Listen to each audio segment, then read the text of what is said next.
આજે ફરી એકવાર આપણે ધારી દલખાણીયા હાઈવે ઉપર તમને તમારા માટે 2 દિવસ પહેલાં એક વિડીયો બનાવીને મોકલેલો હતો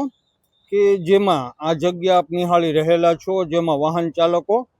ગોઠણરૂપ પાણીની અંદર પોતાના વાહનો ચલાવી રહેલા હતા અને આપણે ખરી વાસ્તવિકતા, સાચી વાસ્તવિકતા આપણે તમામ દર્શક મિત્રો સુધી અને તંત્ર સુધી પહોંચાડી,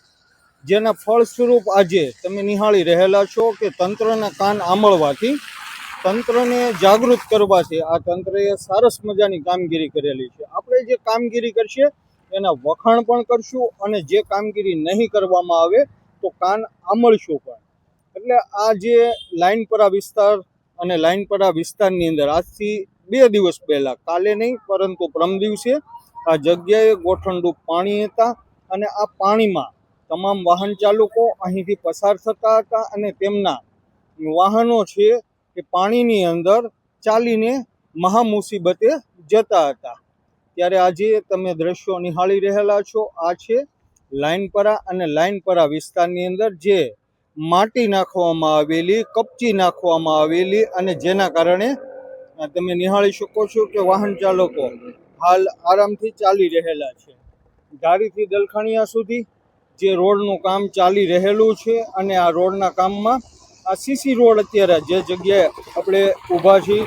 એ જગ્યાએ સીસી રોડ બનાવવાનો છે અને સીસી રોડ બનાવવા માટે જે કામગીરી કરવામાં આવેલી હતી, પરંતુ ચોમાસાના દિવસો ચાલી રહેલા છે અને આ જગ્યાએ એક ખાડો પડી ગયેલો હતો અને આમ તો જોઈએ તો મોટું તળાવ જ નજરે પડતું હતું અને આ તળાવમાંથી મહા મુસીબતે જ્યારે વાહન ચાલકો પસાર થતા હતા, ખેડૂતો પસાર થતા હતા, જેમની અવારનવાર ફરિયાદ પણ હતી કે આ રોડ વિભાગ જે કામગીરી કરી રહેલો છે એ કામગીરીને કારણે લોકો ત્રાહિમામ પોકારી ગયેલા છે. આ સાથે જ આપણે જવાબદાર અધિકારીનું પણ ધ્યાન દોરેલું હતું, ત્યારે જેના ફળ સ્વરૂપ આ તંત્રના કાન આંબળવાથી આ થયો આપણને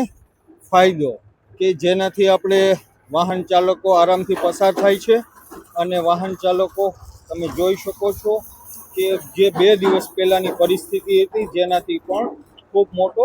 ફાયદો થઈ રહેલો છે. આપણે જ્યારે કામગીરી કરવામાં નહીં આવે તો તમારા તંત્રના કાન પણ આંબળશું અને જ્યારે કામગીરી થઈ જશે ત્યારે આ કામગીરીને પણ આપણે બતાવશું કે આવું તંત્રએ, જવાબદાર અધિકારીએ કામ કરેલું છે.